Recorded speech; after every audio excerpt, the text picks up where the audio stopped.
Ukrainian President Volodymyr Zelenskyy could be visiting the U.S. this week. CBS News has learned U.S. and Ukrainian officials are discussing this potential visit as President Trump pushes to get a peace deal done by Thanksgiving. That's this Thursday. Sources say the Zelenskyy trip is dependent on the outcome of peace talks in Geneva. However, Ukraine's ambassador to the U.S. told CBS News' Margaret Brennan yesterday that her country has not agreed to all the terms of the 28-point peace plan. None of the points are actually related to forcing anything on the Russian side.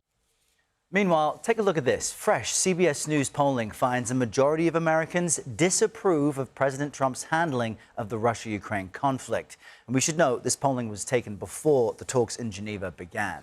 CBS News correspondent Natalie Brand kicks off our coverage this morning from the White House. Natalie, good morning to you. So there's been a lot of recent developments on Ukraine. Just catch our viewers up on what happened over the past 48 hours.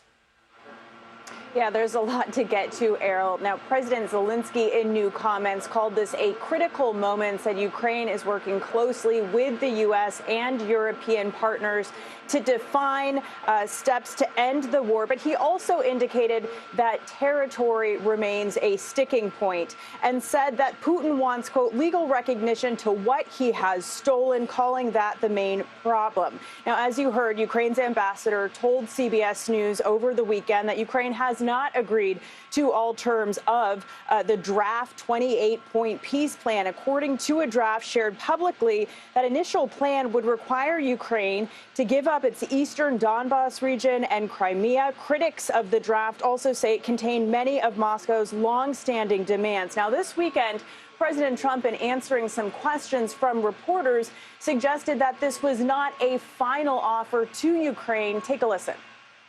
No, not my plan. No, we'd like to get the peace. It should have happened a long time ago. The Ukraine war with Russia should have never happened.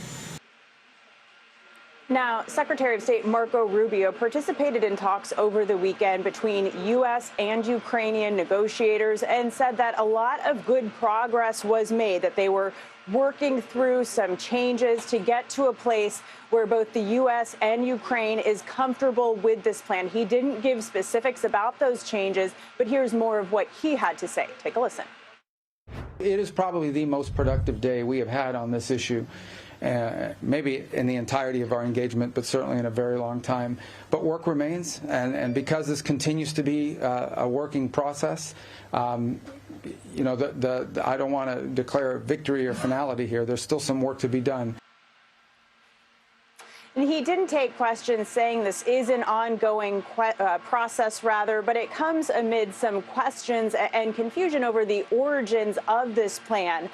3 U.S. senators said that Secretary Rubio told them that the initial plan did not come from the U.S., some calling it a wish list of Russians. Now, Rubio, for his part, on social media, denied those claims, saying the peace proposal was authored by the U.S. based on input from Ukraine and Russia. Errol. Interesting. All right, Natalie, thank you very much. We're now joined by former U.S. Ambassador to Ukraine and distinguished fellow at the Atlantic Council, Ambassador William Taylor. Mr. Ambassador, good morning. Great to have you with us.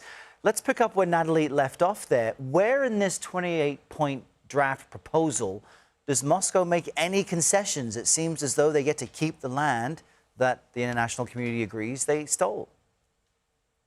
Errol, you're exactly right. This is a Russian wish list that we've seen. But let me emphasize, the document that we've seen, that you've reported, I've read, people have analyzed, is not what's being discussed. It is not what was presented to President Zelenskyy. It is not what's being discussed in Geneva. We don't know that. So while a lot of the Russian requests are in the leaked document, the Russians leaked this document, and their requests show up in here. We don't know what the current plan is, the current document is.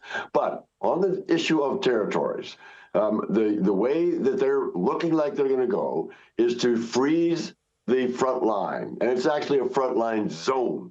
So it's 25, 30 kilometers across in this zone, and the Russians would be able to keep temporarily, Errol, this is important, temporarily, not permanently, not legally, but they will be acknowledged, recognized as illegally occupying 19% of Ukraine. And you showed it on your map.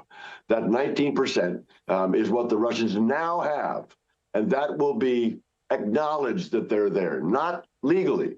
Not legally. It's only a temporary acknowledgement. Very important clarification and detail there. You know, President Zelensky said this morning, we are, quote, at a critical moment. Let's just quickly play some sound of what he said to Sweden's parliament.